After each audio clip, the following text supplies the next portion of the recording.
People often ask me, how did you get into it? When did you start? Did you always know that you were a medium? Did you always know that you can talk to spirits? Well, let's go back in time, shall we?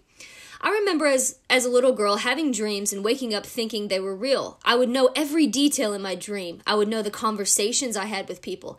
I could tell you what someone was wearing, the color of their eyes, the color of their hair, what they said, or how they acted.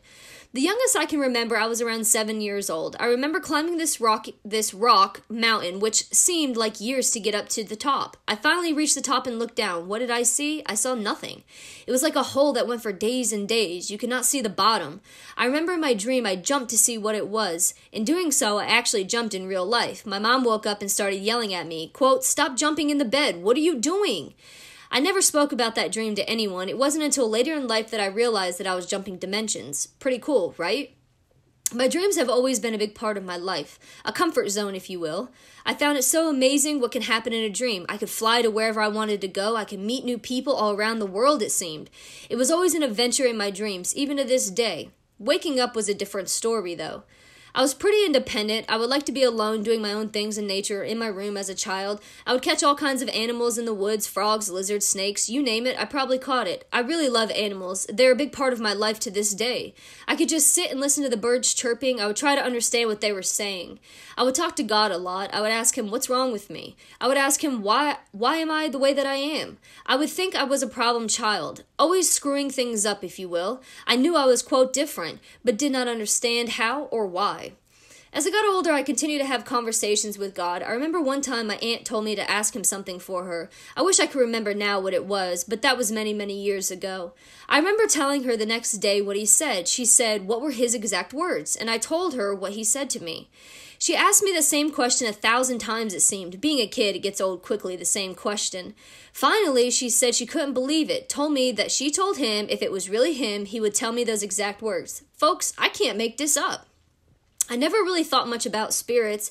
I was always taught things like this were evil, or, witchcraft.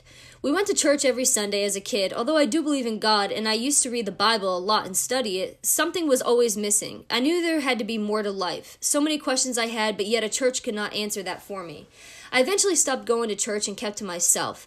I never talked about it, what I could see or hear. I truly thought everyone could do that, but no one talked about it. I had never went to a medium or had any cards read. I never watched a show about any of it. I was clueless on it all. I guess you could say I was super de-duper sheltered. Fast forward to now. I became very ill. I went to what seemed like every doctor known to mankind. No one ever had answers for me. I did this for a year or a little longer, in and out of the doctors, having all kinds of tests ran, yet never any answers.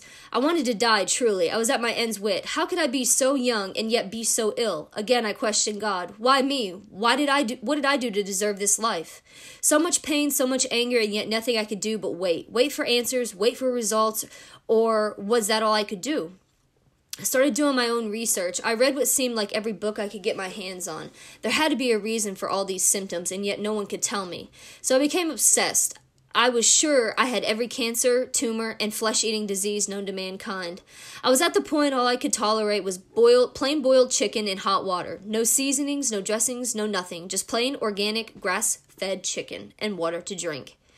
It was the only thing I could keep down. Yes, I know, awful. I did tell my GI this, and he called me an extremist. This was the last straw for me. I would not be returning back to the doctor unless I had to. I hired a holistic nutritionist who helped me on this journey. Within a week and a half of her protocol, I was feeling much better. I didn't feel like death. I could function normal in a day. Woohoo! Okay, enough of this. Moving on. Fast forward a year and a half after this. While on my journey of holistic healing, I began researching all kinds of things. I wanted to know everything. If I could be cured by food and vitamins, what else could cure me? This was how I got into crystals. I wanted to know every single thing about crystals, so I studied and researched what I could, soaking up all the information I could remember. My crystal collection was born at this time.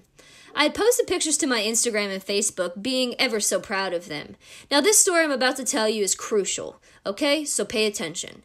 After I posted these pictures, I had a long-lost friend contact me. It went something like, I didn't know you were into crystals, or I love your crystals. You get the point.